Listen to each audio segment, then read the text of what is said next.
বাসি ভাত আর মিষ্টি কুমড়ো দিয়ে এরকম সুন্দর যে একটা রেসিপি বানানো যায়, আপনি কিন্তু না বানালে বুঝতেও পারবেন না। তো এটা একটা ইউনিক রেসিপি, আর এটা বানিয়ে যখন খাবেন আপনার রিয়াকশনটা ঠিক আমার মতনই এরকম হবে, জাস্ট ওয়াও আর কি। তো চলুন দেখে নিন আমি কিভাবে এই রেসিপিটা বানিয়েছি। তো একটা মিষ্টি কুমড়ো নিয়ে নিয়েছি এক টুকরো, সেটা এবার ডুমো ডুমো করে কেটে নিচ্ছি। তো মিষ্টি কুমড়ো বাসি ভাত এর কম্বিনেশন দুর্দান্ত।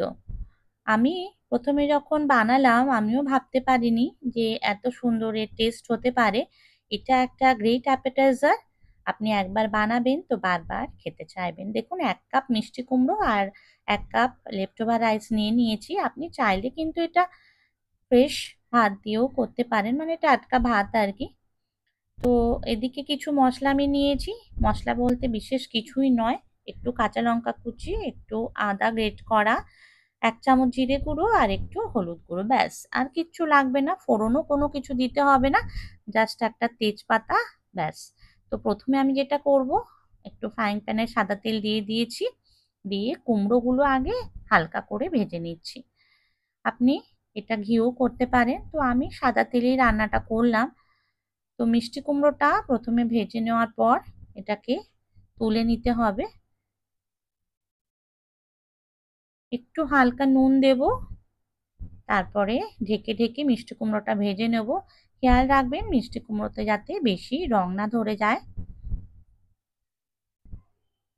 আঁচটাকে আমি একদম মিডিয়ামে রেখেছি। যে কোনো রান্না একটু ঢেকে ঢেকে করলে কিন্তু খুব তাড়াতাড়ি গলে, আর সেটার স্বাদটাও কিন্তু অপরিবর্তিত থাকে। এর যত ভিটামিন মিনারেলস সব কিন্তু অপরিবর্তিত থাকে। খোলা রান্না করাটা কিন্তু ভালো না। সবসময় চেষ্টা করবেন রান্না ঢেকে ঢেকে করতে। তো অল্প একটু হলুদও দিয়ে দিলাম। এদিকে আমার মিষ্টি কুমড়ো ভাজা কিন্তু রেডি, এগুলোকে তুলে নিচ্ছি।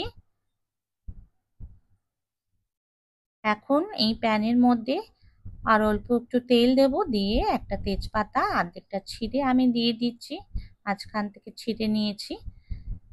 এর মধ্যে এবার প্রথমে আমি দেব আদা, যেটা আমি গ্রেট করে নিয়েছি। একটু সামান্য জল দিচ্ছি, দেখতে পাচ্ছেন কেমন ছিটকাচ্ছে। এরপর এর মধ্যে কাঁচা লঙ্কা কুচি, জিরের গুঁড়ো আর হলুদ গুঁড়ো সব দিয়ে দেবো। একটু নুন অ্যাড করলাম। নুন দিলে কি হয়, মশলা বেশি ছিটকায় না। তো সমস্ত মশলাগুলো দিয়ে দিলাম, হলুদ গুঁড়ো, জিরের গুঁড়ো আর কাঁচা লঙ্কা কুচি। অপূর্ব সুন্দর গন্ধ বেরোবে এই সময়, জানেন তো। রান্নাটা করবেন যখন দেখবেন রাত্রিবেলা আর কিচ্ছু নেই, শুধু একটু ভাত বেঁচে আছে, শুধু বাড়িতে একটু মিষ্টি কুমড়ো থাকলেই হবে।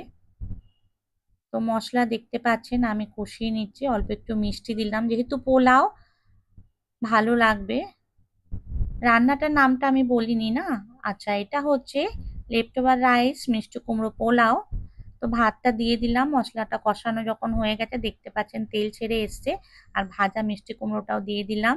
খুব ভালো করে সবকিছু এবার মিশিয়ে দিচ্ছি। রান্নার আর বিশেষ কিছু করার নেই, এটা এবার ৫-৬ মিনিট এরম ভাবে ভাজবো একদম মিডিয়াম আছে। নামানোর আগে জাস্ট একটু গরম মশলা গুঁড়ো অ্যাড করে নামিয়ে নেব। তো দেখতে পাচ্ছেন কত সিম্পল একটা রান্না, অথচ ভীষণ ভালো খেতে।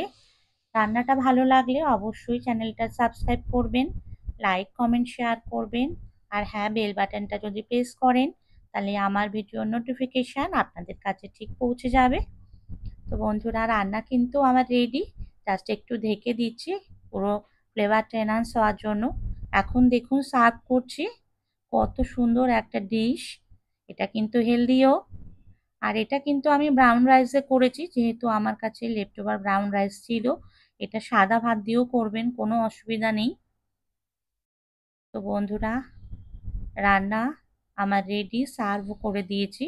এখন কাঁচা লঙ্কা আর ধনেপাতাটা দিয়ে গার্নিশ করে দিলাম। তো কত সুন্দর হয়েছে আপনারাই বলুন দেখে। আজকের মতন তাহলে বিদায় নিচ্ছি বন্ধুরা।